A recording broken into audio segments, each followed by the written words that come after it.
Hey y'all, hey, and welcome to Drawing Conclusions with me, Christina B. I have one more short case for you guys today. When a mysterious disappearance turns into a mysterious death, a family fights for answers.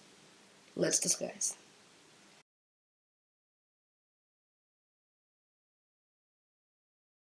Christina Nance was a 29-year-old woman living in Huntsville, Alabama. On October 7th, 2021, the body of Christina Nance was found inside a police van in the parking lot of the Huntsville Public Safety Complex by a police officer. He said he noticed a pair of shoes sitting outside of the van and looked inside, where he found the body of Christina. Authorities say city surveillance cameras show Christina getting into the van on September 25th.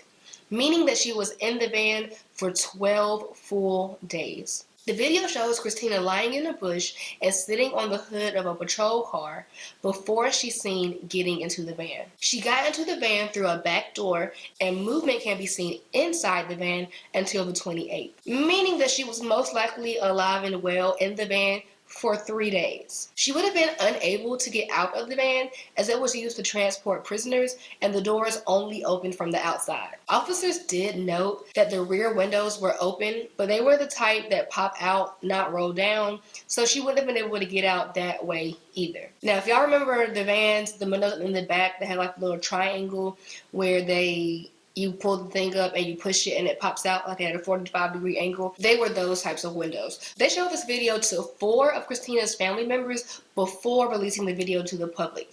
Now, the family doesn't think that the video that was publicly shown is the same video that they saw. They claim the video that they were shown was so grainy that they can't even say for certain that the woman in the video was even Christina. The autopsy showed no signs of foul play, and the medical examiner said that more testing, including toxicology, was needed to determine the cause of death.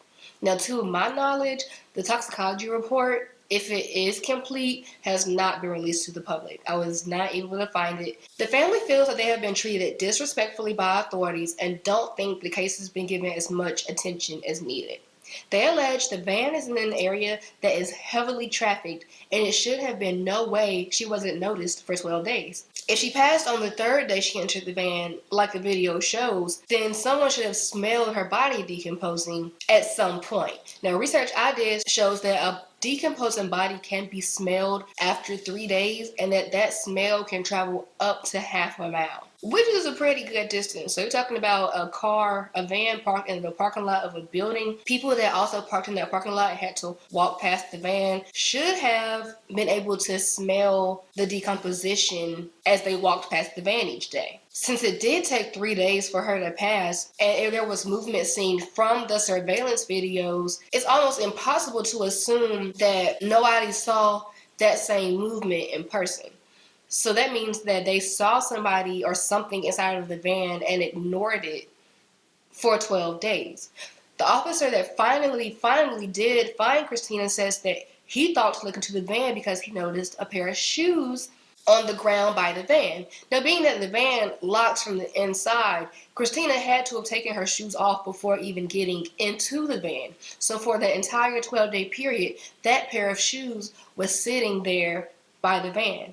And nobody thought to check the van or inquire about the shoes until 12 days had passed. For these reasons, the family has tried to contact a forensic pathologist in order to get an independent autopsy done on their daughter. They've contacted pathologists in Alabama as well as 3 surrounding states and have not received a reply from anyone as of yet. Now, it is feasible that Christina may have starved or died of thirst while being locked in the van, but what is not clear is why she would get in the van in the first place, or how she managed to go unnoticed for 12 days. It seems like they intentionally didn't notice her. Like there's some kind of willful ignorance here that contributed to this young lady passing. The circumstances behind this case are very odd, and it screams cover up to me, but a cover up of what? At the very least, I guess negligence, because even with all of the signs that there could be somebody locked in that van, nobody did anything.